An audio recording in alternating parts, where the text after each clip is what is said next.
Hi, friends. Pastor Sue here from First Presbyterian Church.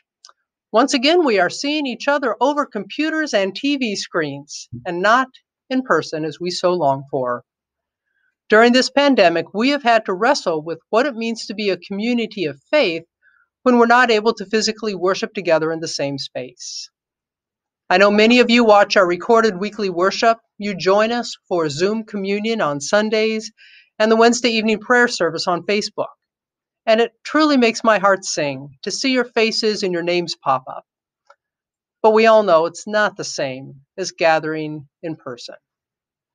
At the same time, though, I have to say it's been great to see names of some who haven't been able to worship with us for years, and new names who have become a part of our community because we now have ways to connect online. So even in the midst of a pandemic, there are reasons to celebrate. I know this is hard for you. The longer this goes on, the harder it is for me too. And I can't wait until we can all say, "Do you remember the year of the great pandemic?" Unfortunately, we're not there yet.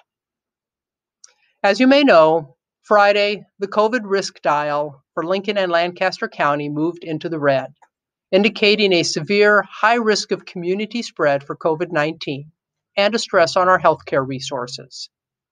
The number of COVID-19 cases in Lincoln continue to rise at an alarming rate, and hospitals are telling us that they are nearing capacity in their ability to care for people with COVID-19.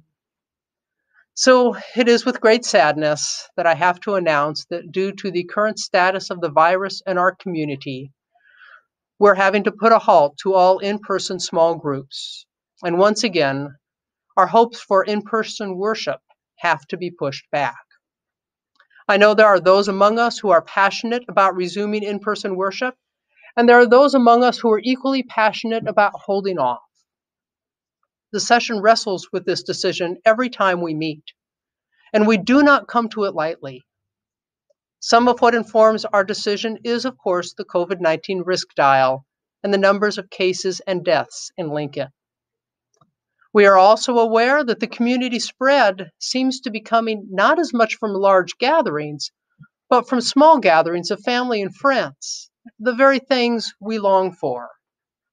We also consider how this virus has impacted our own members, and we have seen an increase in the number of our members and members' families and friends who have contracted COVID-19.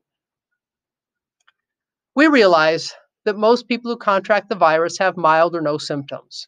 However, it would devastate us if someone contracted the virus as a result of one of our events and ended up seriously ill or died.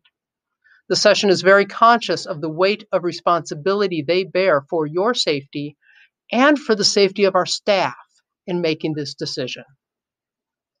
We are also aware of our responsibility to the Lincoln area community.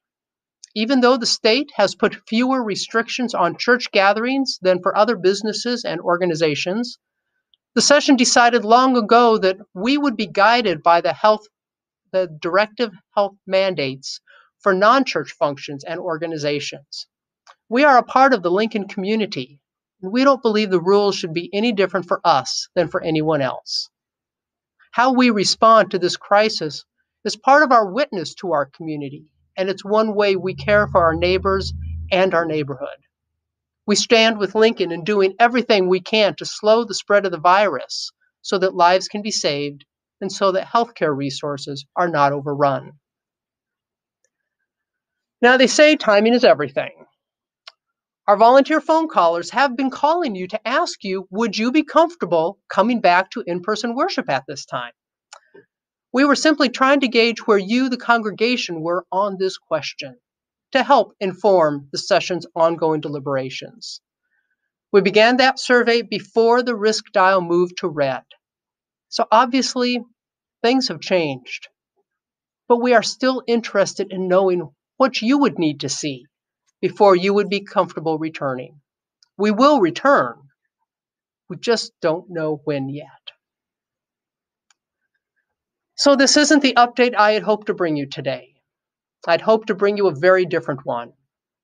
But remember, no matter what, God is God, and God is with us.